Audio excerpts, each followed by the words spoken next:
Amigas, moi bons días, benvidos novamente a este espazo radiofónico que se achega novamente ata o hall do Gran Hotel Los Abetos aquí en Santiago de Compostela. É a segunda vez que nos achegamos para este formato, un formato distendido, un formato que precisamente chamase os almorzos do Gran Hotel Los Abetos e xusto están agora mesmo o equipo, parte do equipo do Gran Hotel Los Abetos, o verán a xente que siga esta entrevista en formato streaming nas redes sociais de Radio Líder e tamén a nosa canle de YouTube, pois dándonos o almorzo, cousa que lle agradecemos. Por que nos achegamos ata aquí? Pois para ter unha conversa ampla, distendida.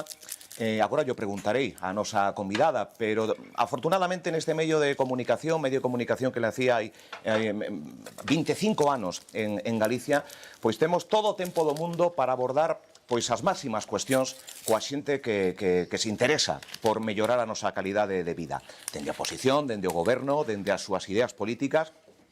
Estivemos con Pedro Blanco, o delegado do goberno, e a segunda convidada é unha muller que naceu en Sarria, somos máis ou menos da mesma quinta, temos a mesma idade, ela naceu no ano 77, chamase Ana Belén Pontón Mondelo, Ana Pontón, é licenciada en Ciencias Políticas da Administración pola nosa Universidade de Santiago de Compostela. Moi noviña, con apenas 16 anos, comezou a militar en Galiza Nova, onde tivo distintos postos de responsabilidade, penso que todos, dende a afiliación ata cargos de responsabilidade. É deputado no Parlamento de Galicia no ano 2004, avanzada e chegando ao ano 2016, pois xa foi nomeada como portavoz do Bloque Nacionalista Galego, do BNG. E principal candidata tamén ás eleccións á Xunta, das eleccións ao Parlamento. Foi a primeira muller en liderar este partido político, o Bloque Nacionalista Galego.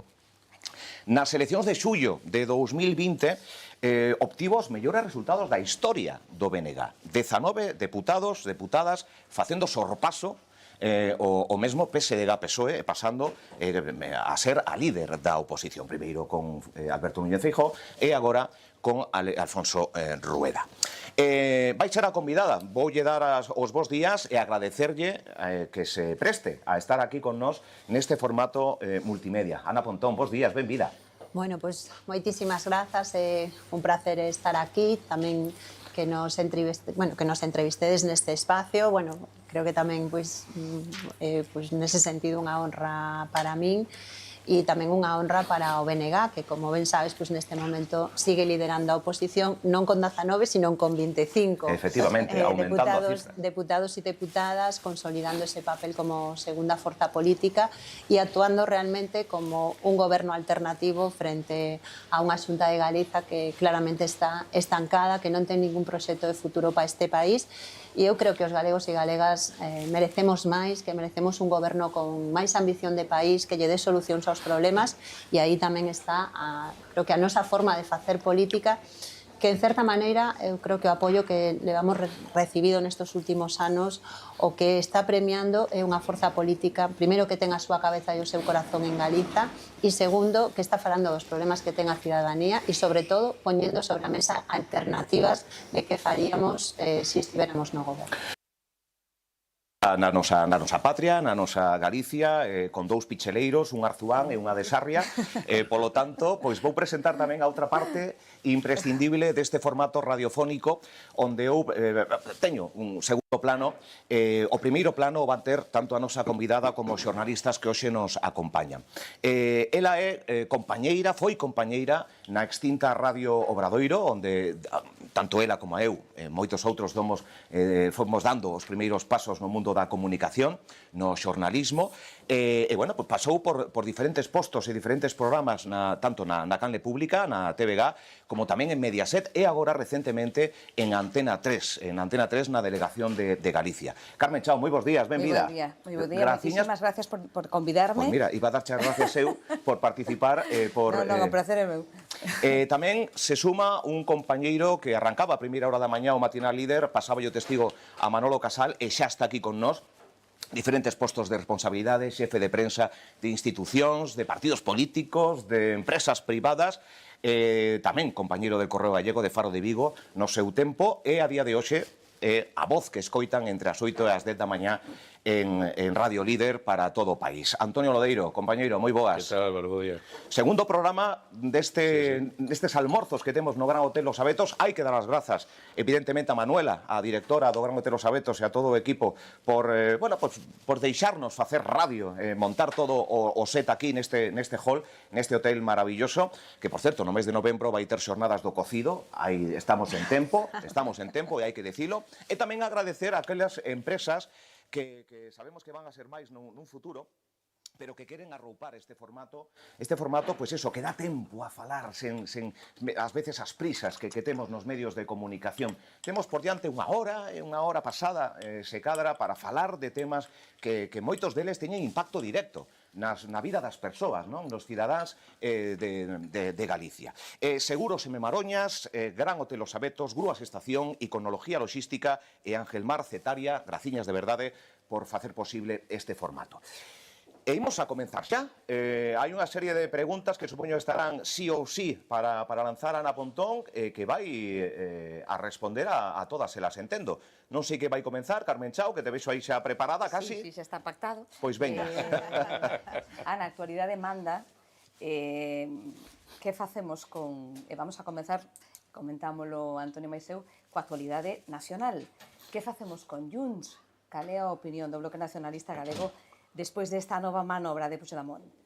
Bueno, evidentemente a política estatal está nun momento de moita incerteza, onde levamos, non diría nesta legislatura, levamos xa moitos anos vendo pois como hai moita incertidume a respecto de como pode desenvolverse o futuro.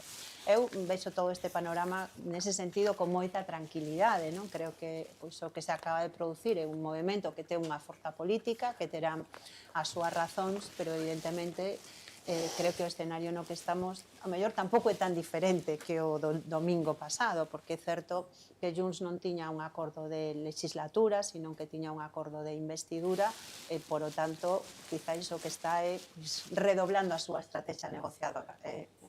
Creo que é un pouco unha sensación que tamén podemos ter. En todo caso, a mí non me preocupa o que faga Junts, a mí o que me preocupa e o que me ocupa é o papel que podemos desenvolver como BNG. Eu creo que nesta legislatura, igual que na anterior, o que se está vendo é a utilidade que ten para Galiza ter unha forza que teña os seus centros de decisión aquí e que sexa capaz de impulsar a xenda galega no Estado, porque o problema que nos temos é como na política estatal, cando goberna a dereita, non? O Partido Socialista critica o que non fan, pero cando gobernan eles asumen exactamente o mesmo rol que tiña o Partido Popular cando falamos dos asuntos de Galiza. Non quero decir que sexan forzas homologables, pero sí que no que se refire á relación con Galiza, o que vemos é como a discriminación con este país pois é unha constante nas forzas estatais.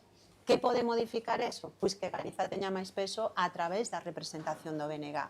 Eu creo que nestas últimas dúas legislaturas o acordo de investidura que o BNG conseguiu asinar co Partido Socialista moveu cousas no noso país. Evidentemente non vamos con un deputado a arranxar todos os problemas que teñen os galegos e galegas, pero conseguimos que haxa descontos históricos nas peaxes da AP9 e da AP53, que se fale de temas tan importantes como a regeneración das nosas rías, que, por exemplo, se avanzara no caso da regeneración da ría do Burgo, que levaba tantos e tantos anos paralizado, ou estamos impulsando a modernización do ferrocarril, que é unha cuestión clave para o futuro, con melloras non pactadas nesos acordos de investidura na liña interior que une Coruña con Ourense pasando por Lugo e poñendo sobre a mesa un aspecto que eu creo que é fundamental para o futuro de Galiza e que teñamos cercanías neste país, porque somos a única comunidade que non ten servizo de cercanías. E nun momento en que se nos está falando da descarbonización da economía, esta é unha cuestión fundamental.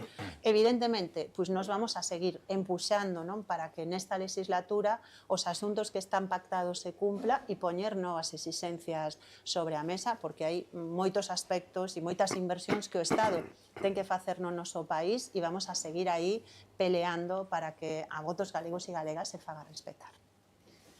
Dentro de esa, colaboración, non sei como chamarlo exactamente, digamos, a relación que poden vostedes ter co Partido Socialista a nivel estatal, bueno, co goberno de Pedro Sánchez, por decirlo de alguna forma, califíqueme un pouco a sensación que ten de negociar con eles, pero tamén se non lle produce unha certa incomodidade.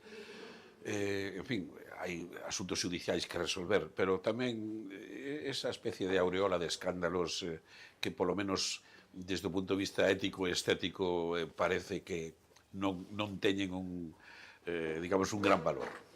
Bueno, eu primeiro, nos sempre o dixemos, nos non estamos en Madrid apoiando a Sánchez, nos estamos en Galiza, nos estamos en Madrid para defender os intereses de Galiza e de feito nos temos un acordo de investidura e somos moi críticos e moi críticas con moitas das actuacións que ten o goberno. Pues acaba de parecernos absolutamente impresentable as enmendas que presenta o Partido Socialista en relación coa transferencia da AP9, que non entendo por que a Euskadi ou a Cataluña se lle transfiren sin ningún problema autoestradas similares e en Galiza parece que isto é subir o Everest. Desde logo, nos parece unha posición que non é asumible, que é, desde logo, indefendible e que demostra o que decía antes, como as forzas estatais sempre discriminan ao noso país. E este quizás un exemplo de manual, porque fíxate que cando gobernaba o PP, coa transferencia da AP9 xa non é que valeiraran de contido a lei, é que directamente impedían que se puidera debatir esa lei no Congreso.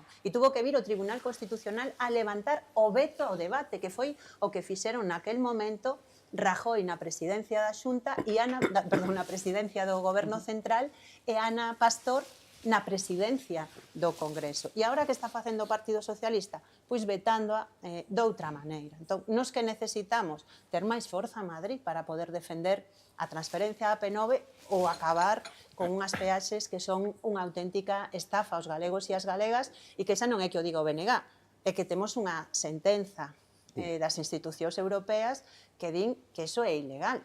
O sea, que a ampliación que fixo, por certo, Aznar, que hai que recordarlo tamén aos galegos e as galegas, non só era unha estafa aos galegos e as galegas, sino que tamén é unha ilegalidade. E, por tanto, nós traballamos aí. A respecto da corrupción, o BNG é moi claro. Nos decimos tolerancia cero coa corrupción. E, evidentemente, hai temas que terán que diluir, non? Teremos que ver a nivel judicial cales son as responsabilidades e as imputacións, porque é certo que non é o mesmo, non, que haxa un problema pois, de financiación irregular de un partido a que haxa membros de un partido que, utilizando a súa responsabilidade, pois, están cometendo actos que, desde logo, son deplorables, porque eu sempre digo, a estafa máis grande é roubar do público, porque o público é o de todos e todas. Cando metes a man nos cartos públicos, estás meténdolle a man na carteira de toda a cidadanía. E eu, desde logo, creo que con eso non podemos ter ningún tipo de tolerancia. Pero é certo que, desgraciadamente, isto vemos como é un mal endémico das forzas estatais, porque, igual que decimos que se vaya hasta o fondo na corrupción e que se investigue e que caia quen teña que caer nos casos que ahora mismo están judicializados, tamén vemos como esa corrupción salpica ao Partido Popular, non? Un Partido Popular que está condenado precisamente por corrupción ou, pois, estes días estamos vendo como esas ramificacións tamén chegan a Galiza, pois, no caso de todas as declaracións que está facendo Pablo Crespo, onde sinala como o Partido Popular en Galiza iba ás eleccións financiado con cartos EB e, polo tanto, iba dopado ás eleccións ou tamén se entregaban sobresoldos en B a dirixentes do Partido Popular Galego. Por tanto, como comprenderás, nós nin avalamos unha corrupción nin outra. O que decimos é con moito orgullo que o BNG é unha forza política diferente e que en 40 anos de historia non temos ni un só condenado por corrupción porque entendemos a política dunha maneira diferente. Transferencia da AP9, de cercanías. Imagino que esas serán condicións irrenunciables para un novo acordo de investidura, pero cales serían as novas, esa redoblar esa negociación que é o que parece que está facendo Junts no caso de que o BNG pois tivese que volver a sentarse co Partido Socialista porque hai unha convocatoria electoral, porque nunca se sabe. Diría que esa non me iría tan longe. Non temos agora un debate sobre a mesa onde eu creo que o Goberno vai a iniciar todo o proceso para a negociación dos orzamentos. Penso que debería de facelo e que, desde logo, a nosa disposición é negociar sempre cando Galiza conte. Polo tanto, a nosa liña vermella nesa negociación dos orzamentos é que asuntos que lle interesan aos galegos e galegas estén ben presentes e que haxa inversións, desde logo, que non sexan discriminatorias, que avancen nese acordo de investidura, pero tamén, evidentemente, vamos a poñer toda unha serie de elementos sobre a mesa que, como comprenderás, cando se abre unha negociación, creo que a veces a discreción é importante para que as cousas cheguen a bo termo, non se trata tanto de decir, vamos a decir públicamente, bueno, pues, unhas grandes liñas, sino vamos a negociar con responsabilidade, porque eu sí que creo que é importante que poda haber orzamentos, pero vamos a facelo sempre subindo o listón dos intereses dos galegos e das galegas, porque nós estamos en Madrid para defender os intereses deste país e nos, pues, nesa liña pues, tamén actuamos cas mans libres e sempre coa cabeza pensando no noso país en Galiza. Bueno, os orzamentos estatais, en fin, non daría eu moito por... Teño as miñas dúbidas, francamente, sobre todo despois do que está pasando.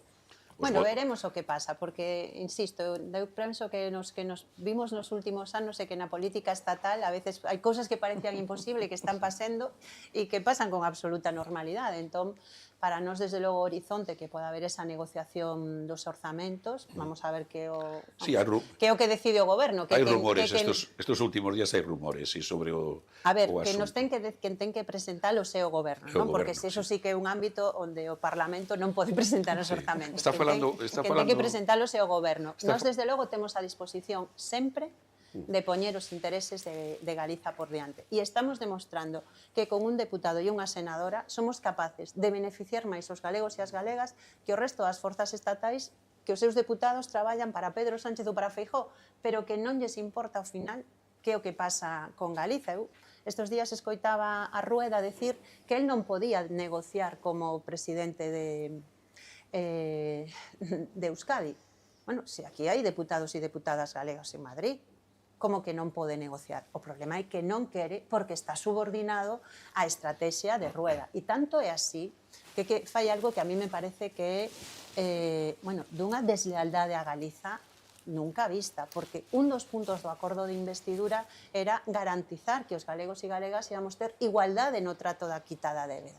E conseguimos que o Estado nos poña sobre a mesa unha quita da débeda de 4.000 millóns de euros, un tercio da débeda que teñen os galegos e as galegas. E o señor Rueda, que antes defendía esa quita da débeda, que o votou no Parlamento galego, en canto Feijóo lle dixo que non se podía aceptar a quita da débeda, ven a decirnos que é un mal negocio. E pregúntome, pero que persoa con 2 dedos de frente pode decir non a que che reduzan 4.000 millóns de euros, por certo, da débeda que xerou o Partido Popular durante os anos de crise, mentre nos recortaba en sanidade e en educación?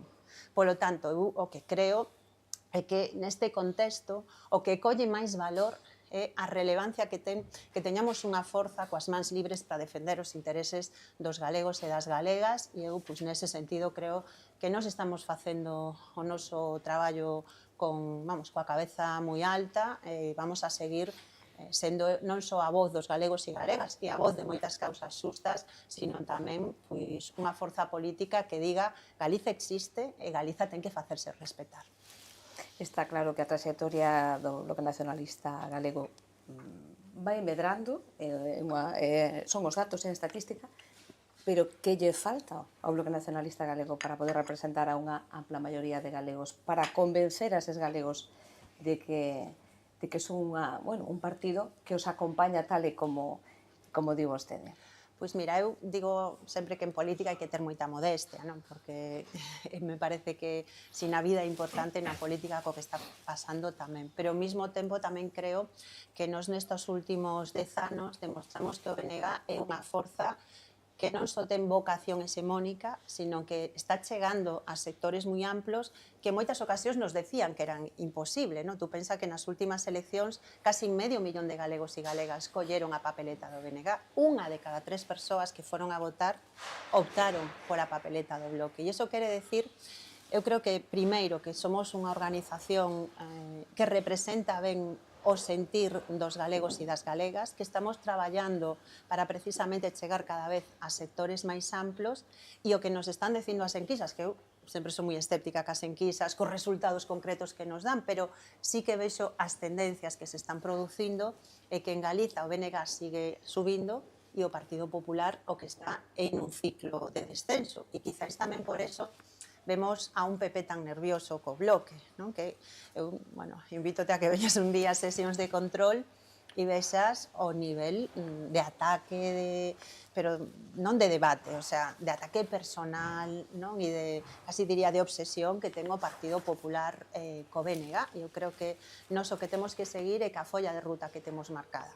Somos unha organización que ten as ideas moi claras, vamos a seguir cun proxecto para a maioría e co obxectivo de que nas próximas eleccións teñamos por primeira vez un goberno en Galiza dirixido polo BNG que cambie un pouco o rumbo das cousas que están pasando aquí, ¿no? Que recuperemos a sanidade, que apostemos polos servizos públicos de calidade, que non vexamos casos como que acabamos de ver en Amoeiro, non? Que se chabren as carnes, como é posible de que teñamos no noso país centros onde temos persoas maiores desnutridas e que a Xunta de Galiza estivera ali 15 días antes con unha inspección e non fixera absolutamente nada, e logo pois vai a Inspección de Traballo da Guardia Civil e haxa que pechar ese centro. O sea, que está pasando?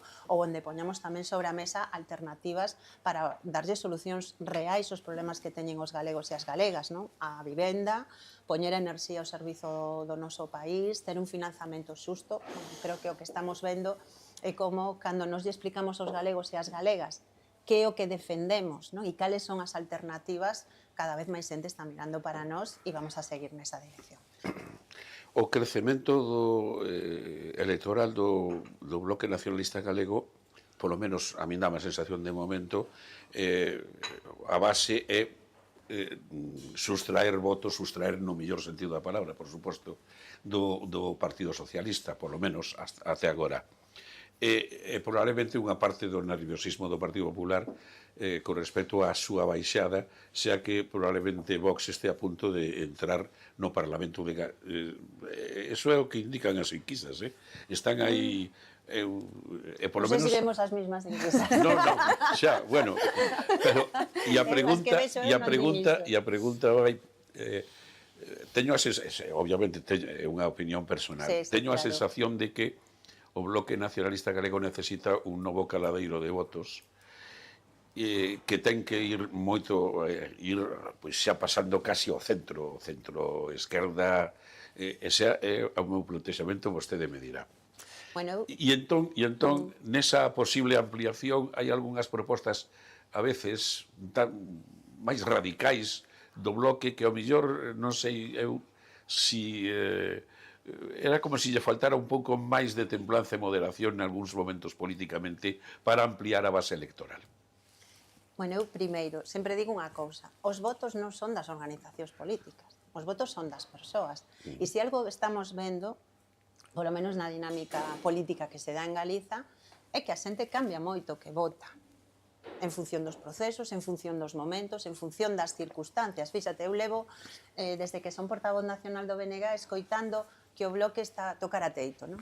En 2020 tocáramos teito, xa non podíamos medrar máis. Agora, en 2024 tamén nos tocamos teito, xa non poden medrar máis. E o que vexo é que o que seguimos é gañando apoio entre os galegos e as galegas, que en cada proceso electoral deciden a que forza política queren chegar, non? E de feito, se tú te fixas nas últimas eleccións, o BNG moviliza moito voto que non viña do Partido Socialista, porque o Partido Socialista perdeu 50.000 votos e nós ganamos máis de 160.000. Polo tanto, esas teorías a mí pareceme que xa non explican a realidade da sociedade galega, onde o que estamos vendo é como hai un desgaste despois de 20 anos de goberno do Partido Popular que nos está demostrando que o seu proxecto é vender este país ás grandes empresas, deixándonos aquí, eu creo que un problema e unha hipoteca moi grande de futuro, non? Porque cales son os grandes proxectos de Rueda? Altri.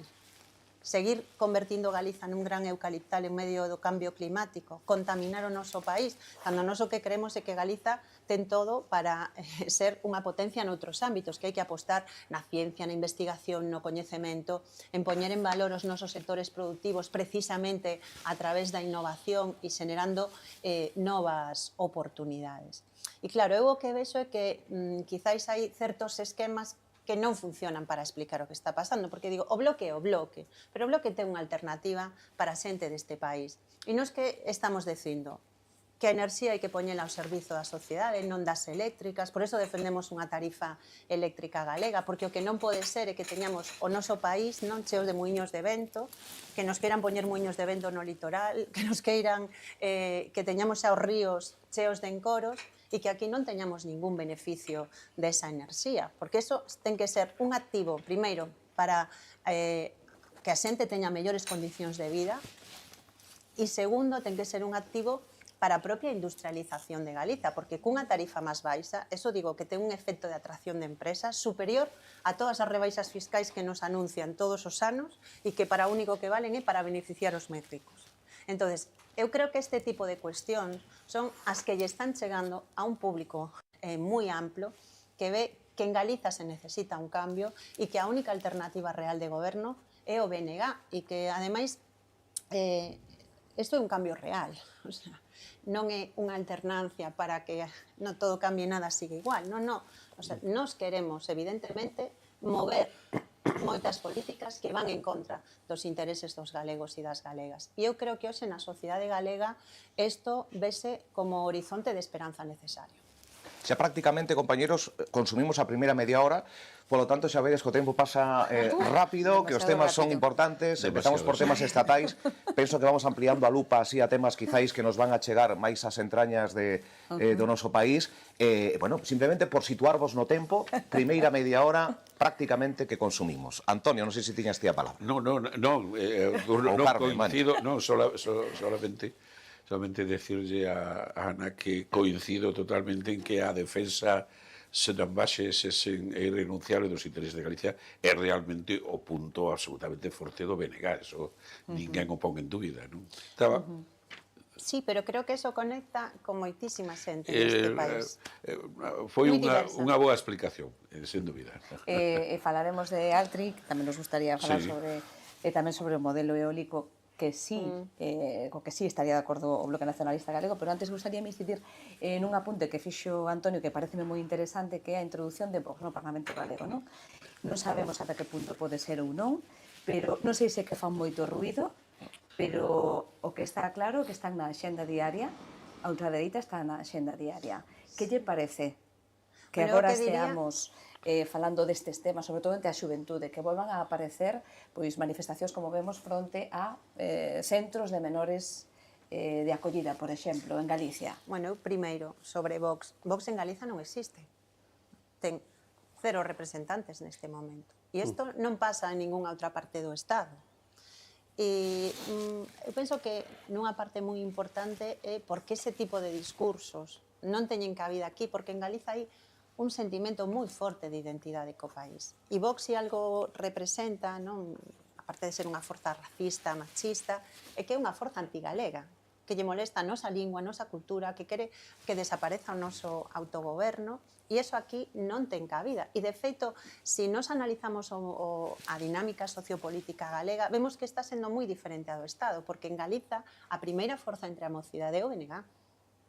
Polo tanto, creo que tamén o feito de que haxa unha alternativa diferente, que xenera un horizonte de esperanza moi importante para un colectivo moi grande, quizáis tamén explica que a dinámica política no noso país non sexa homologable o que está pasando no resto do Estado. E eu, para min, é un orgullo e estou convencida de que vai a seguir sendo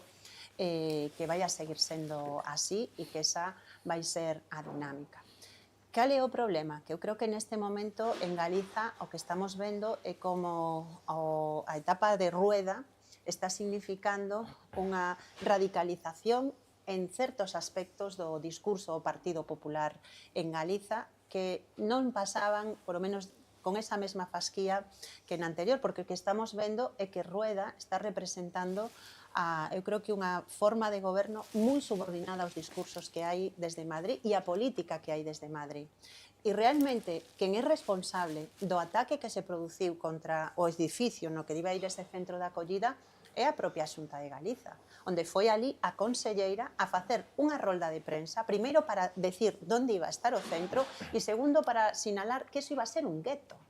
E iso é unha irresponsabilidade mayúscula porque que se están reproducindo os discursos racistas contra nenos e nenas que o único que necesitan, e adolescentes, que o único que necesitan é que lles demos unha oportunidade e que non se pode criminalizar desa maneira as persoas nin sinalalas como está facendo o goberno de Rueda, que insisto, quen dixo que iso iba a ser un gueto foi o goberno do Partido Popular. Quen sinalou ese espacio foi o goberno do Partido Popular dándolle alas a ese tipo de discurso. Eu creo que é unha tremenda irresponsabilidade que, en certa maneira, o que nos relata aquí é como temos neste momento ao Partido Popular máis ultra da historia.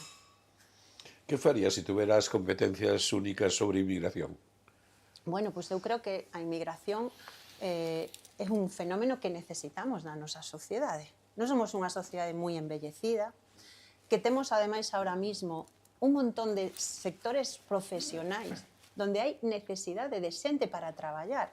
E o que está claro é que a dinámica demográfica que temos no noso país non temos capacidade para atender a todos esos sectores. Entón, eu creo que nós, ademais, que somos un pobo emigrante, sabemos o importante que haxa políticas de acollida. Eu o que creo que hai que cambiar o discurso e a visión que temos a respecto do que significa a inmigración, porque é evidente que necesitamos que veñan persoas a traballar no noso país, que nós temos que ser unha terra de acollida e que ademais xa temos moitos exemplos en Galiza de como eso funciona sin absolutamente ningún tipo de problema. Eu digo, visitar Burela eu creo que é un exemplo de integración, non? De unha comunidade moi importante que leva moitos anos entre nós con total normalidade. O que creo é que o que hai que frear son esos discursos da extrema dereita que o que están alentando, eu creo que é o odio contra o diferente, cando justamente o que necesitamos é o contrario, non?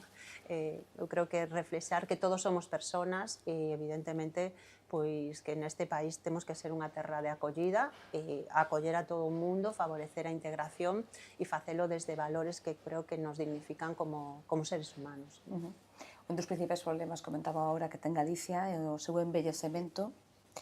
Que facemos con ese problema demográfico que nos depara? Bueno, eu sempre digo que podemos decir non é a demografía, é a economía.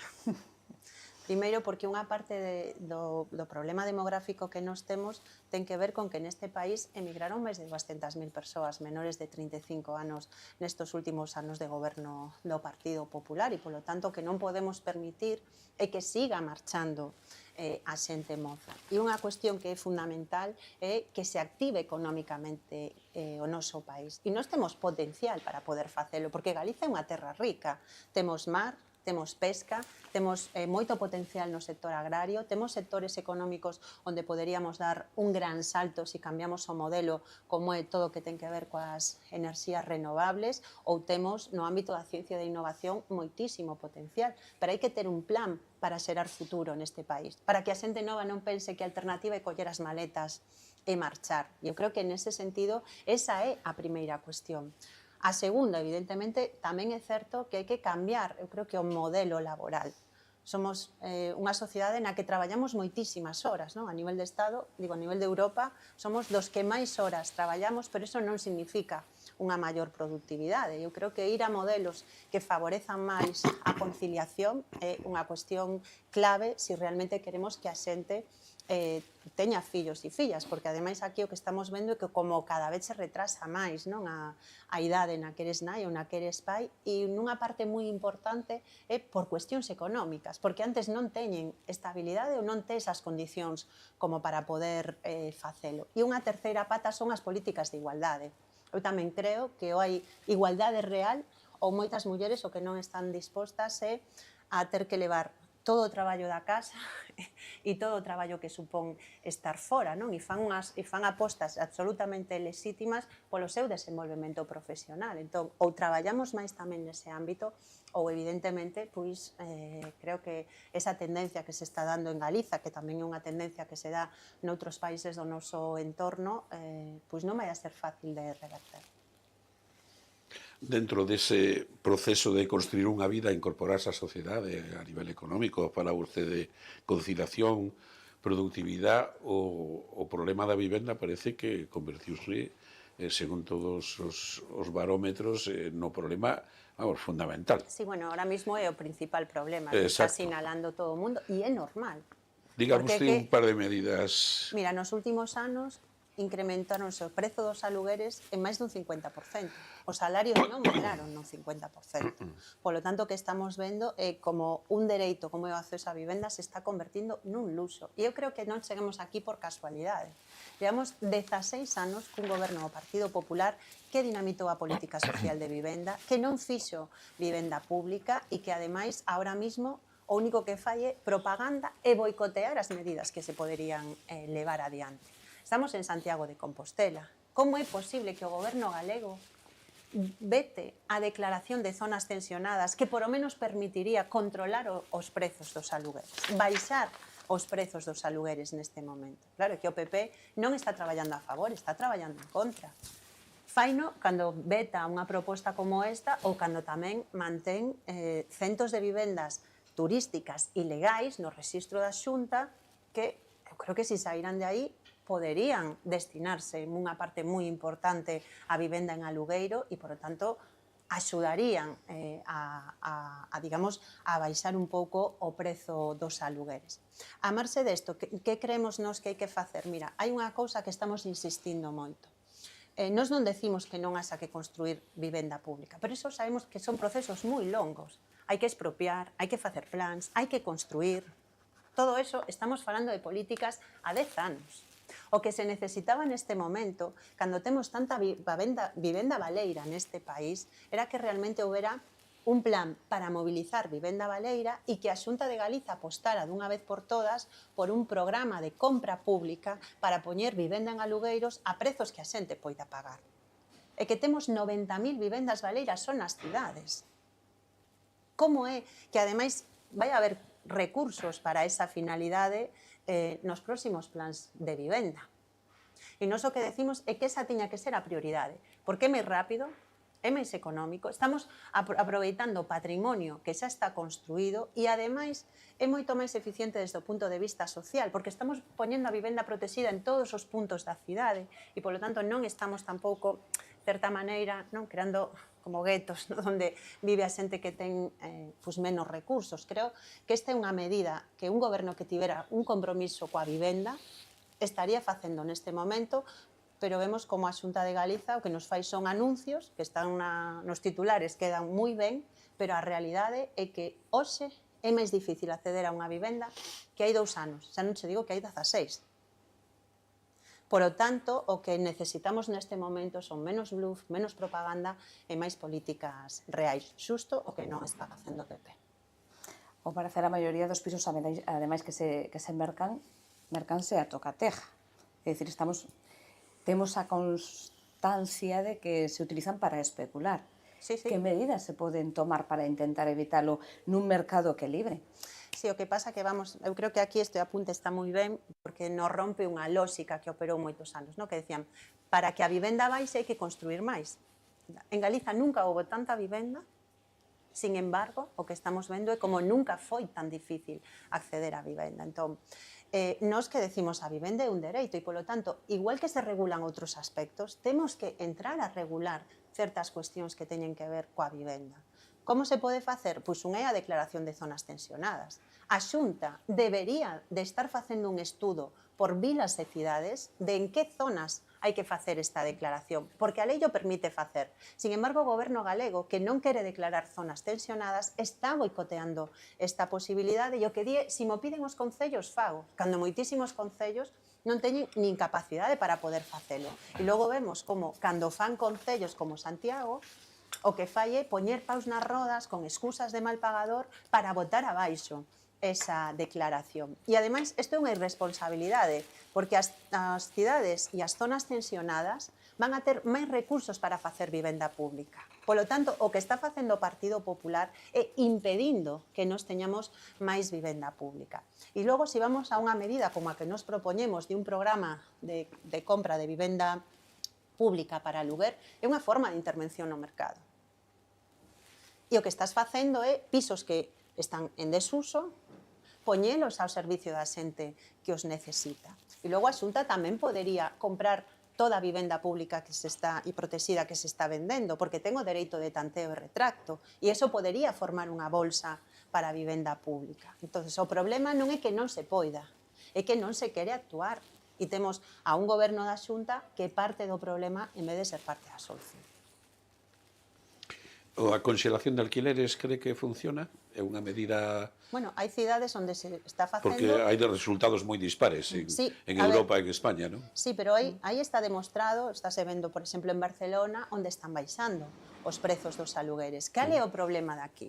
O problema daqui é que a Xunta fixo unha única declaración, que foi a de Coruña, pero non fixo un regulamento para que poda haber sancións en caso de incumprimento. Entón, na práctica, é unha forma, digamos, moi civilina, non? De deixar sin efecto as declaracións de zona tensionada. Declaro formalmente, pero non poño os mecanismos necesarios para que esa, digamos, que esa fórmula poda funcionar. En Coruña opta por esa fórmula, en Santiago xa vai de frente e di non vou a declarar esa zona tensionada con argumentos que sinceramente non se sosteñen e non teñen ningunha viabilidade.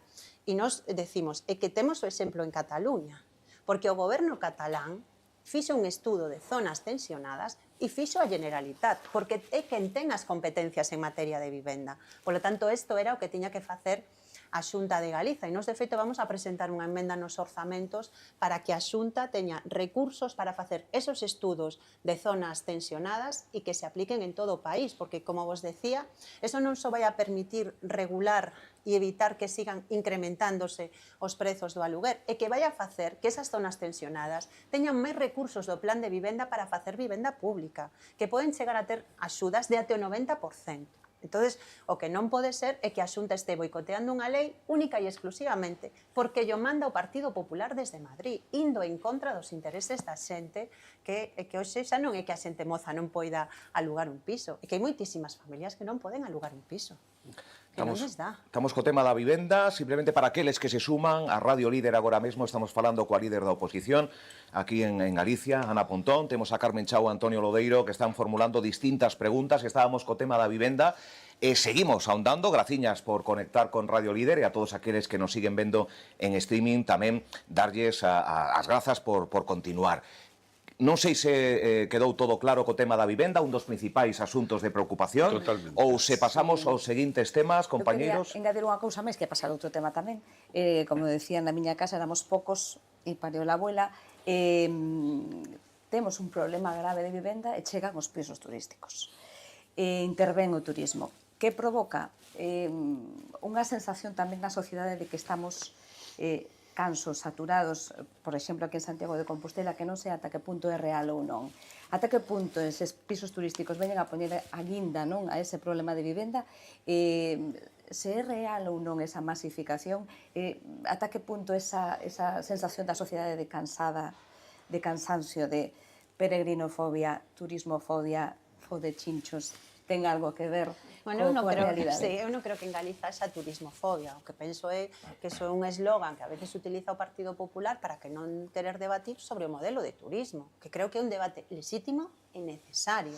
Entón, o turismo ten que ter o seu espazo e tamén temos que ver a que modelo de turismo queremos ir, non? Si, por decirlo así, a un turismo low cost, a un turismo que deixe un menor impacto económico social e que xenere, digamos, outro tipo de feedbacks que tamén sexan positivos desde o punto de vista económico e social. Nos, desde logo, creemos que o turismo ten un espacio, pero o turismo hai que ordenalo, hai que facer unha aposta por un turismo de calidade, por un turismo cultural, non? Creemos que temos un país donde nese ámbito se poden facer moitas cousas. E é certo que unha parte moi importante das vivendas que estaban en aluguer están pasando ás vivendas de uso turístico. Iso é unha realidade constatable que ninguén con dous dedos de frente pode negar. E o grave é que a Xunta de Galiza non está intervindo, sino que o que está favorecendo son ilegalidades. En Galiza, no caso, por exemplo, de Santiago de Compostela, hai centos de vivendas ilegais que non cumplen a normativa para poder ser vivendas de uso turístico e que a Xunta de Galiza ten legalizadas no seu rexistro. E cando o Concello lle di todas estas vivendas non poden estar, a Xunta de Galiza mira para outro lado. Por lo tanto, o que está é agrandando o problema en vez de querer actuar. Nos que decimos, pois que habría que analizar cantas vivendas de uso turístico pode ter Galiza. E, polo tanto, declarar cal é a relación, non, entre o número de vivendas para a vivenda e o número de vivendas turísticas e establecer un tope. Eso son cosas que non inventamos nós, o sea, que se están facendo noutras partes porque é unha cuestión de sentido común. A primeira preocupación que temos que ter é que a xente teña vivenda, para que viva aquí, para que poda facer os seus proxectos de vida. Vamos, é que é un problema gravísimo. Hai pouco estábamos reunidos con xente, por exemplo, na cidade da Coruña, e é que che contan casos que é o día a día de moitísima xente, o sea, que te separas e non podes deixar de convivir porque non atopas un piso. Persoas que na súa xubilación están pensando que teñen que abandonar a cidade na que viviron sempre porque xa non van poder apagar o aluguer co que lles están cobrando. Ou mozos e mozas, nais solteiras, que din que é imposible poder vivir. Teño que escoller entre pagar o aluguer ou darlle de comer aos meus fillos. É que isto non pode ser. Ata divorciados que teñen que vivir xuntos, sí. que non é un caso menor. No, que hai moitos, sí, e, bueno, en fin, que eu creo que isto está dicíndonos até que punto hai un problema no que os poderes públicos teñen que intervir, porque o que temos que buscar é o ben común. Entonces, o grave é que non se están utilizando os instrumentos que ten o público para actuar, porque se está primando a especulación sobre o dereito á vivenda. E eu creo que cando hai que escoller entre especulación e dereito á vivenda, o goberno debería ter claro que o primeiro é que a xente teña unha casa onde vivir. Non que uns poucos gañen moito a costa do sacrificio e do sufrimento dos demais. É que é un auténtico disparate o que está pasando e pode ir a peor se non se toman medidas. Eu creo que aí a Xunta, bueno, pues ten unha responsabilidade enorme porque está favorecendo esa burbulla que o único que fai é expulsar a miles de cidadáns de poder ter unha vivenda digna e iso non o podemos permitir.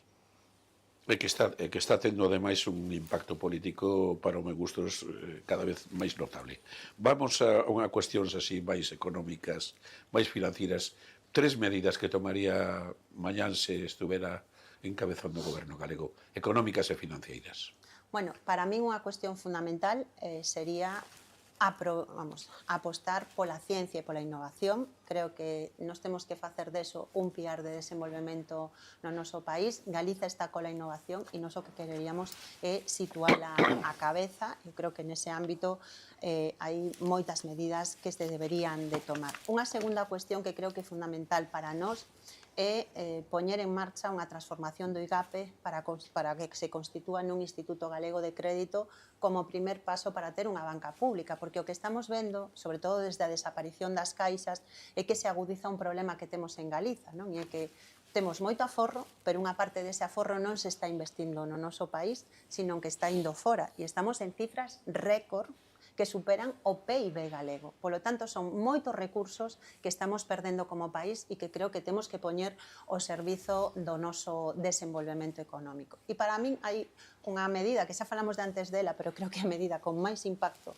que poderíamos poñer neste momento en Galiza, que é a reclamación dunha tarifa galega propia, unha tarifa máis barata para os cidadáns do noso país, pero tamén para as empresas, que nos permita que a enerxía se poña ao servizo da sociedade. Sería partidaria, perdón, máis na mesma liña que falou vostede unha especie de entidade pública de crédito, un fondo soberano ou non Bueno, temos... Porque é unha idea que moitos países europeos dun tamaño máis parecido ao noso que teñen, non? Nos, de feito, esta foi unha das propostas que puxemos sobre a mesa xa no debate dos orzamentos do ano pasado, que Galiza puxera en marcha un fondo soberano destinado a aqueles sectores, non, que teñen, nos que temos potencial de desenvolvemento económico ou sectores de, bueno, pues de máis risco de inversión, onde poderíamos facer apostas estratégicas como país e que nos permitira mobilizar unha parte moi importante de recursos. Euskadi fixo hai pouco, creo que Galiza tamén non debería de perder esa oportunidade. E reclamaría tamén a xestión das pensións e da seguridade social? Eso está no Estatuto de Galiza. Quero dicir que eu a veces vexo como hai debates, non, que a transferencia da xestión, vamos, das pensións e da seguridade social está no Estatuto vixente. O que chama a atención é que os que se din que son os defensores do Estatuto non queiran que se aplique, non? Fíxate que nos acabamos de levar ao Parlamento a transferencia das competencias en materia de salvamento marítimo. O PP votou en contra. Vamos a reclamar tamén a transferencia dos aeroportos, porque estamos vendo como a xestión centralizada é nefasta para Galiza. Vamos a ver que vota o Partido Popular. E nos dixo que non están de acordo, non? Porque no fondo hai unha atitude que para min é moi negativa. Prefiro que o gobernen mal desde Madrid porque así eu critico, pero non me quero implicar en buscar solucións. E, ademais, no caso dos aeroportos, é que a maioría dos aeroportos de toda Europa non teñen unha xestión centralizada aos estados. Son xestións descentralizadas, son entes autónomos. Porque o problema que nos temos é que aquí a visión que hai do Estado é radial, e tamén é radial no caso dos aeroportos, onde o que prima é que todo pase por Madrid. Alimentar o aeroporto de Barajas. E iso vai en contra dos nosos intereses. Eu creo que aí nós temos que ser moito máis ambiciosos nas cuotas de autogoberno que queremos conseguir. Falaba vostede, evidentemente, de ciencia, investigación, que a estas alturas de século é terriblemente importante. Un análisis da educación galega. Pois mira, creo que nós temos elementos moi positivos no noso sistema educativo e aí, sobre todo, eu creo que unha masa moi importante de profesorado que está moi implicado co sistema educativo. Pero tamén é certo que estos anos de recortes afectaron dunha forma moi importante a calidade. Temos menos profesorado que hai 16 anos e creo que hai retos que non se están sendo capaces de impulsar. Creo que estamos nun momento onde estamos vendo, ademais, o malestar da comunidade educativa. Esta mesma semana hai 2 días de folga convocados, xa houve unha folga convocada hai pouco tempo, e creo que o que se está vendo é que o aguante dese sector tamén ten un límite e que hai un certo queime coa situación que hai. Por qué? Porque temos aulas moi saturadas, porque hai menos medios e porque hai un problema que é das cousas que me parece donde ou como sociedade temos sensibilidade ou non vamos a ser capaces de avanzar. E é que estamos vendo que hai cada vez máis necesidades educativas especiais e que esos nenos e nenas non teñen a atención que necesitan. O sea, nós tuvemos que levar ao Parlamento cousas que eu creo que nunha sociedade civilizada nunca terían que debatirse. Como que un neno que ten unha discapacidade que non pode moverse ten un coidador e este ano lle digan que non, que só ten medio coidador. Porque ese neno non pode integrarse se non ten ese coidador. O sea, é que son cuestións que non podíamos nin ter que debatir nin que levar ao Parlamento. Levamos esa cuestión ao Parlamento e casualmente, ao cabo de 3 días, se solucionou o problema. Pero cantos nenos e nenas hai así que non sabemos? Porque só coñecemos os casos nos que se protesta. E moitos, por certo, tampouco se lles dá solución. E creo que hai que apostar moito por unha educación que non deixa ninguén atrás, porque non podemos permitir que nenos e nenas que teñen dificultades non teñan a atención a que teñen dereito. Porque ou invertimos en educación ou vamos a quedar todos e todas atrás. Porque cada euro que estamos invertindo nesos nenos e nenas o que nos está garantizando é unha sociedade mellor no futuro, non? Con máis formación, con máis capacidade, con máis valores, non? Que creo que non se pode ver todo solo desde o punto de vista da rentabilidade económica, sino tamén que unha sociedade máis formada é unha sociedade moito máis forte. Compañeiros, quedan, poucos minutos para chegar ás 11. Vai durar menos que un pleno do Parlamento, Ana Pontón, esta entrevista, xa yo garantizo, pero eso, por ir intentando buscar e rebuscar entre tantos temas que seguramente tedes saben falar con Ana Pontón, quedan moitísimos temas. Bueno, pero así temos unha excusa para volver outro día. É verdade, eso é verdade, facemos unha segunda volta con Ana Pontón, pero bueno, para ir buscando xa o final, o troito final, un par de temas, 3 máis como moito, que penso que van dar cabida no tempo que temos, compañeiros. Vamos alá. Cal cree, Ana, que é o estado de saúde da lingua galega? Eu creo que aí xa non é o que crea eu, é o que din os datos, e é que estamos nunha situación de emerxencia lingüística, sobre todo entre as xeracións máis novas, onde os últimos informes oficiais que se coñeceron o que nos di é que a lingua galega está nunha situación moi crítica. E aquí, eu sempre o digo, non chegamos por un fenómeno natural, isto é o resultado de 16 anos dunha política contra o galego do Partido Popular. Pensa que o actual presidente da Xunta se manifestou en contra da nosa lingua nunha manifestación infame de ganchete cos sectores máis rancios e de ultradereita do Estado español. Eu creo que nun momento como este o que se necesita é deixar atrás as políticas que están poñendo nunha esquina a nosa lingua. E evidentemente hai moitos ámbitos nos que actuar, pero hai un que é clave que é o ensino e non podemos seguir con un decreto da vergoña que o que está aí convertendo a lingua galega nunha lingua de segunda e que fai que os nenos e nenas que entran pola porta da escola falando galego saian sin falalo. Esta é, para nós, creo que unha cuestión clave, e xa non para o BNG, o sea, que nesto hai unanimidade na sociedade galega e creo que estaría moi ben que o Partido Popular derrogara ese decreto e que se abrira un debate real entre o conxunto da sociedade para poñer en marcha un novo decreto pois, que permita que o galego teña o lugar que lle corresponde, que os nenos e nenas do noso país dominen a nosa lingua. Porque, ademais, é que moitas veces falase de que isto é un problema de liberdade. Digo, como pode haber... Isto non é un problema de liberdade, é que hai moitos nenos e nenas que acaban a etapa educativa e que non coñecen o idioma. E se non o coñezan, non teñen a liberdade para poder falar. Polo tanto, creo que esta é unha primeira cuestión, que ten que haber igualdade e que, desde logo, hai que deixar de poñer de trabas o desenvolvemento da nosa lingua como está facendo o goberno do Partido Popular. Sin embargo, sobre esa cuestión, voulle pedir medidas concretas, pero poñolle un exemplo, por exemplo, na miña familia, o meu fillo, por poñer un exemplo incluso, os rapaces da súa xeración, estudiaron galego profundamente, estudiaron en galego, prácticamente a metade das asignaturas, leeron en galego, estudiaron literatura galega, e cando saíron do colexio falaban perfectamente galego, pero non o volveron a usar.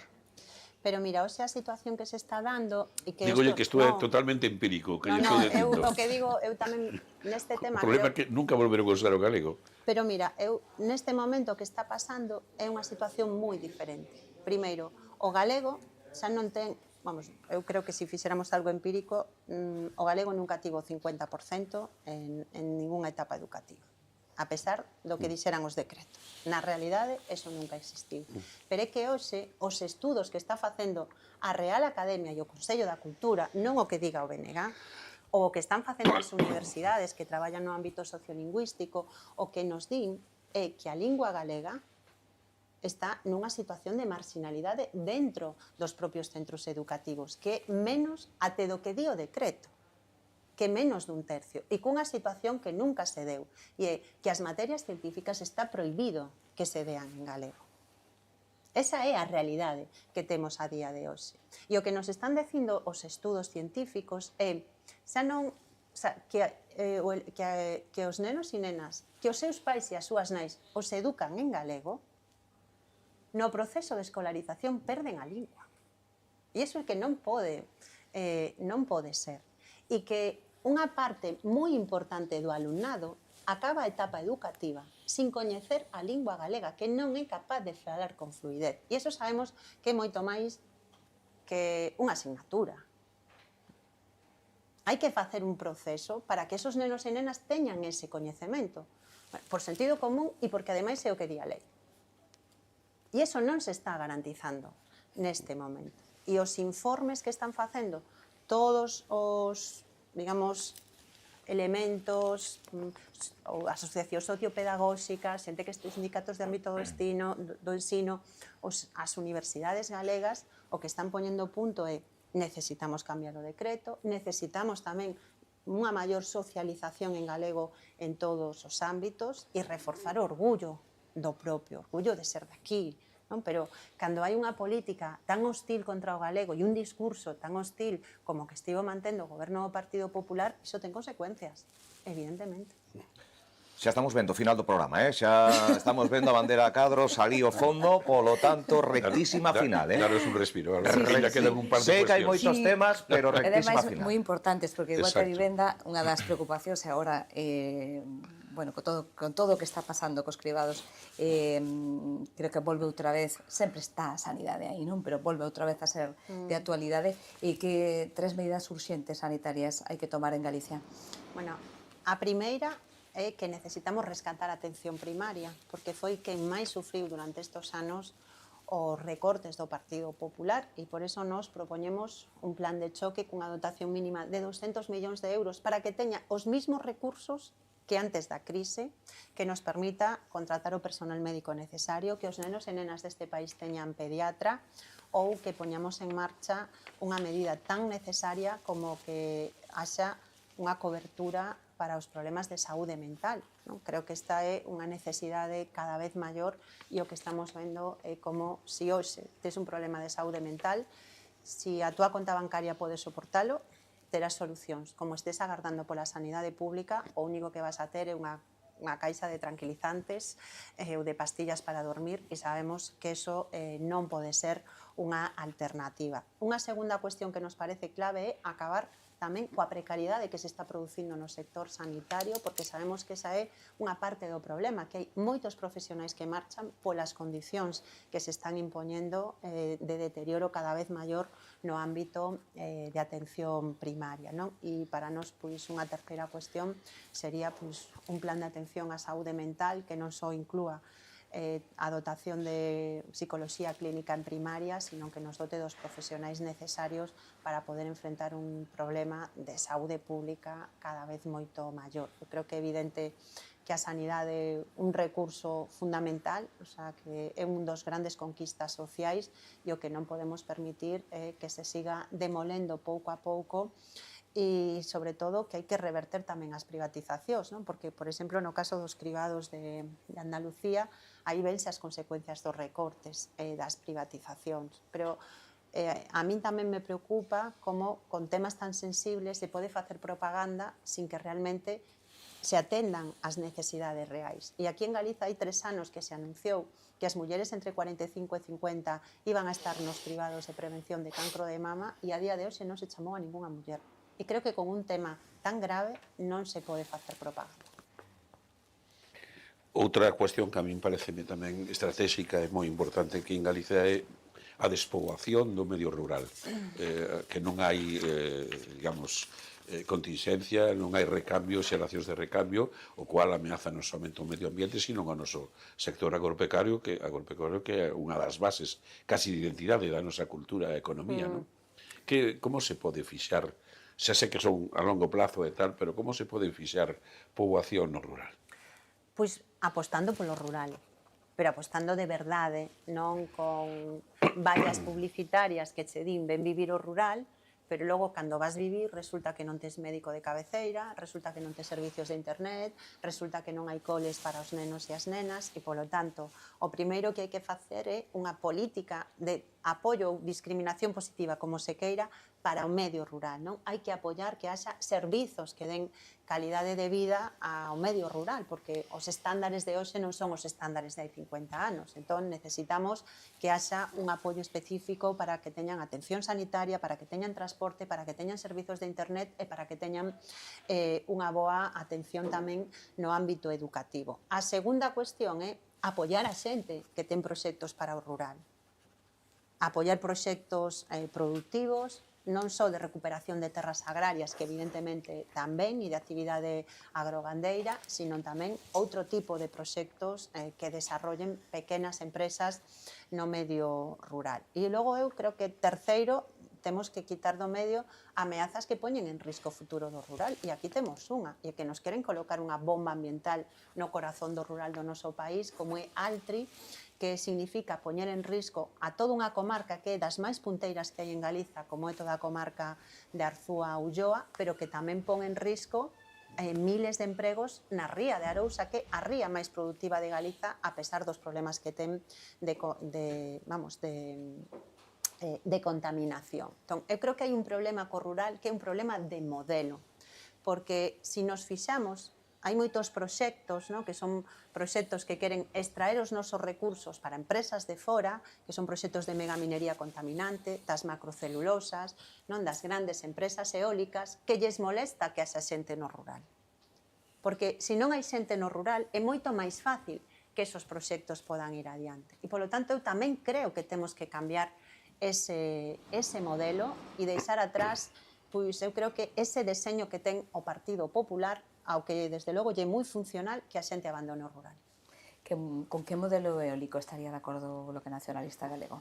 Bueno, nós aí temos unha cousa moi clara, e Temos que descarbonizar o noso país e ir a enerxías renovables? Sí, pero eso non se pode facer a calquer prezo. Porque o que non pode ser é que dentro do Estado se manteña un esquema no que Galicia é unha terra de sacrificio para que en Madrid teñan enerxía barata. Eu creo que nós non podemos aceptar ese modelo baixo ningunha circunstancia, porque, fíxate, nós xa estamos cumprindo os obxectivos que marca a Unión Europea para o ano 2030 en enerxías renovables. Entón, nós non sei por que temos que pisar ese acelerador, porque non se está pensando no interese de Galiza cando se defende iso, estáse pensando no interese das eléctricas, non? Esas eléctricas que sabemos que logo o Partido Popular e o Partido Socialista utilizan as portas xiratorias para colocarse nos seus consellos de administración. Entón, nós que decimos, enerxía eólica, sí, pero ao servizo de Galiza. Eso que quere decir? Que temos que planificar o mix enerxético, que non é só eólica, que hai moitas máis renovables que podemos utilizar, facelo en función das necesidades que ten a sociedade galega e con un retorno económico para o noso país. Porque non é só unha tarifa eléctrica galega, é tamén que moitos desos proxectos non teñen por que desenvolvelos as grandes enerxéticas, e que se poderían desenvolver vinculados a proxectos que xeneren emprego no noso país. Que apostemos porque esa enerxía, os recursos que xenere, se quedan en Galiza. E non só temos que falar da enerxía eólica, porque, por exemplo, agora aquí tamén se quere poñer en marcha unha mina de litio, que xa foi, por certo, desbotada no seu momento polo impacto que tiña a nivel da contaminación nas augas. E fíxate, esa fábrica de batería, ese litio non é para desarrollar ningún proxecto industrial en Galiza, é para poñer unha fábrica de baterías en Zaragoza que vai a xenerar miles de postos de traballo. Entón, aquí os proxectos extractivistas que o único que nos deixan son problemas medioambientais a medio prazo, pero a creación de emprego de calidade e o desarrollo industrial vai para outras partes. Nos, desde logo, con ese modelo non podemos estar de acordo, porque tamén creemos que os galegos e galegas temos dereito a que en algún momento se pechen os ciclos productivos e a que a explotación dos nosos recursos se teña en conta cal é a perspectiva de Galiza, non única e exclusivamente os intereses de outras zonas ou as ansias militaristas que tamén están detrás de moitos destos proxectos e que creo que non van traer nada bo para a humanidade. Entón, xa podemos confirmar outro segundo espazo con máis preguntas, pero temos que rematar este primeiro, vale? Unha última pregunta, se vos parece, unha última cuestión. Antonio, Carme, e así imos xa rematando este espazo. Eu tiña aquí apuntada, pero... Tiñas moitas, Temos máis. Temos moitas máis. Aquí notase a diferencia de xeración, que hubo con papel e ela con móvil, que é de papel e bolígrafo. Bueno, a mí tamén me gusta tomar notas en papel. Eu son moi de tomar notas. É unha pregunta un pouco corporativista, pero tiña ganas de facer ya. Se estuvera no goberno, podería resistir a tentación de invadir militarmente os medios de comunicación públicos? Eu invadir militarmente nunca nada. Eu sempre a favor da paz. Era unha especie de metáfora ou símil.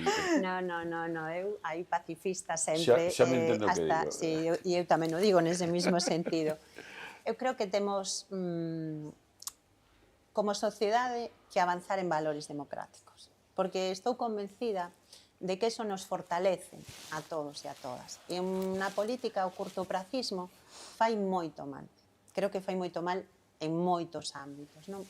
E a mí me parece moi preocupante a situación que se está producindo nos medios públicos galegos, porque realmente o Partido Popular colonizou os medios públicos galegos convertíndoos no seu aparato de propaganda. E tanto é así que aquí temos, eu creo que a protesta de profesionais dese medio máis grande e durante máis tempo de todo o Estado, como son os venres negros, non? E mesmo acabamos de ver como no inicio desta legislatura, cando o Partido Popular tiña que pactar, porque así o decía a lei, o novo director ou directora da CRTVG, o que fixo foi non pactar e cambiar a lei para poder seguir designando a dedo e manter o control dos medios públicos. E eu creo que os medios públicos teñen que ser de todos e todas, non poden estar ao servicio da estrategia partidista do Partido Popular, e ademais agora mesmo que estamos vendo é como a Televisión de Galiza está nuns niveis de audiencia que son pésimos, porque cada vez hai menos galegos e galegas que vexan a nosa tele porque non se sinten representados.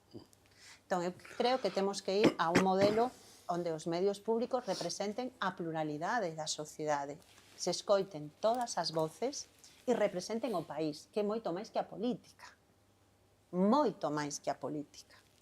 A política evidentemente ten que estar, o que non pode ser é que, como está pasando agora, vamos, que vexamos tertulias absolutamente colonizadas pola dereita e pola extrema dereita en Galiza, onde non hai unha senda comunicativa galega, onde non hai voces que representen a pluralidade da sociedade e iso se escoite unha única opinión que é a do Partido Popular. Eu creo que iso vai en contra dun funcionamento democrático dos medios públicos e vai en contra da propia televisión galega, porque o que está pasando neste momento é que cada vez menos galegos e galegas cando encenden a pantalla marcan ese botón. Creo que para unha tele que nos costa máis de 100 millóns de euros, pois poñela ao servicio do Partido Popular é un aparato de propaganda moi caro.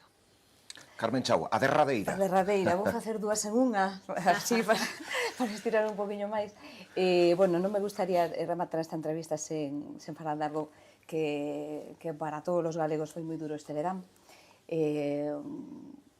Unha situación que se repite cada pouco tempo. Foi triste para os que abordamos a información, pero sobre todo para aqueles que estaban ali, non? Foi realmente tráxico, moi tráxico. Sen buscar culpables, gustaríame que me des o seu diagnóstico, digo eu sen buscar culpables, pero gustaríame que me des o seu diagnóstico do que está pasando no Monte Galego, para que non se volva a repetir, aínda que penso que dentro de 2 ou 3 anos estaremos igual. Con esa liña, gustaríame tamén que me dixese como lle gustaría que fose Galicia dentro de 50 anos. Primeiro, coincido en que o que vivimos este verán foi unha auténtica traxedia. Estamos ante os lumes máis grandes da nosa historia, pero creo que aos que estuvemos pisando un pouco o que pasou, o que palpou, non só ardeu unha parte do noso patrimonio, tamén ardeu a seguridade da xente. E a situación que se viviu, eu creo que non debería de volver a repetirse.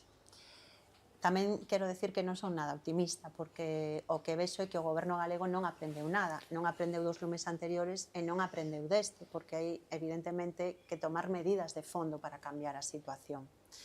E a resposta que deu o goberno e o presidente Rueda foi non estivo a altura antes, non estivo a altura durante e tampouco estivo a altura despois, onde prácticamente o que nos dixo é que non van a facer nada para cambiar as causas que nos levaron aquí. E nos que creemos? Pois que hai que ir, que detrás destos lumes o que se ve é que o abandono do rural é un problema gravísimo para o país e que hai que desenvolver unha política que potencie unha actividade nese ámbito. Segundo, que hai un modelo forestal que está fracasado e que ademais constitúe un risco xa non só para o territorio, sino tamén para a xente, que o primeiro que temos que protexer, as persoas. E, en terceiro lugar, pois que é evidente que tamén hai que operar cambios no dispositivo de extinción para prepararnos ante todo o que significa o cambio climático e estos lumes de nova xeración. Lamentablemente, pois a resposta do PP é ir na dirección contraria, non? E volvo a querer eucaliptizar máis o noso país, é un auténtico desastre. E o grave é que se non se fai nada, o que pasou é só un aviso. E isto están nos dicindo os expertos e, polo tanto, eu creo que aí debemos de operar noutra onda e ir a cambios máis estruturais. E como me gustaría a min que fora Galiza dentro de 50 anos? A mí o que me gustaría que fora un país con igualdade, onde as mulleres non seguiramos sufrindo violencia de xénero, onde non vexamos máis os mozos e mozas coller as maletas por falta de oportunidades e onde realmente se desenvolva pues, toda a riqueza e potencial que ten este país. Dame a min que dentro de 50 anos, bueno, xa nos pilla un... Bueno, estaremos aquí, podemos estar aquí. Bueno, poder podemos, poder non é podemos, fácil. ¿no? Para velo e para ver se esa... Eu son optimista, estaremos. Ana Pontón, graciñas de verdade por querer participar neste formato que está comenzando, que seguramente pois sufrirá modificacións para ser máis resolutivo, para que sexa máis atractivo se cabe. Penso que foi, porque vostede fala con claridade, fala con seguridade, fala con convencimento. Penso que chegou a mensaxe, non sei se estades de acordo, Carmen e Antonio, de que ten unha que comunica moi ben a señora Pontón. Tablas ten tamén. Tablas ten. Polo tanto, penso que o agradeceu esta entrevista pois cun tempo prolongado, que non se soe dar moito nos medios, pero aquí en Radio Líder, afortunadamente, temos un oco, un oasis, para falar con calma, con respeto, de tantos temas que preocupan. Falamos de vivenda, falamos do rural, falamos da nosa terra, ao fin e ao cabo, da nosa vida, no presente, e intentar mellorala no futuro. e a ferramenta da política é fundamental, é protagonista no día a día. Estivo a gusto, señora Pontón? Bueno, eu encantada, xa deseando a segunda parte da entrevista. Falamos sí. co gabinete de prensa para xa buscar unha segunda parte porque quedaron moitísimos temas. Carmen Chao, moitísimas grazas de verdade por participar, compañeira de Antena 3 en Galicia, compañeiro Antonio Lodeiro, mañá ás 8 da mañá, facendo un análise da entrevista mañá. Comezarás cunha especie de editorial. Algo comentaremos, vale. sí. Nada, graciñas a todos, a parte técnica, evidentemente, a xente de produción, a todo o equipo desta humilde emisora de radio que pretende pois crear contidos de interese para o conxunto da cidadanía, para os nosos ointes e para aqueles que non o son, que afortunadamente, pois, gracias á entrevista de Ana Pontón, pois se suman para ver que dixo a líder da oposición en Galicia. Moi pronto estaremos aquí de novo, tentaremos, estamos traballando para que sexan outros líderes políticos os que nos visiten, o gallá, teñamos unha resposta afirmativa do PSDG e tamén do Partido Popular para dar voz aquí sí a todas as forzas políticas e para escoitar con tempo a todas as súas propostas para mellorar a nosa calidad de vida.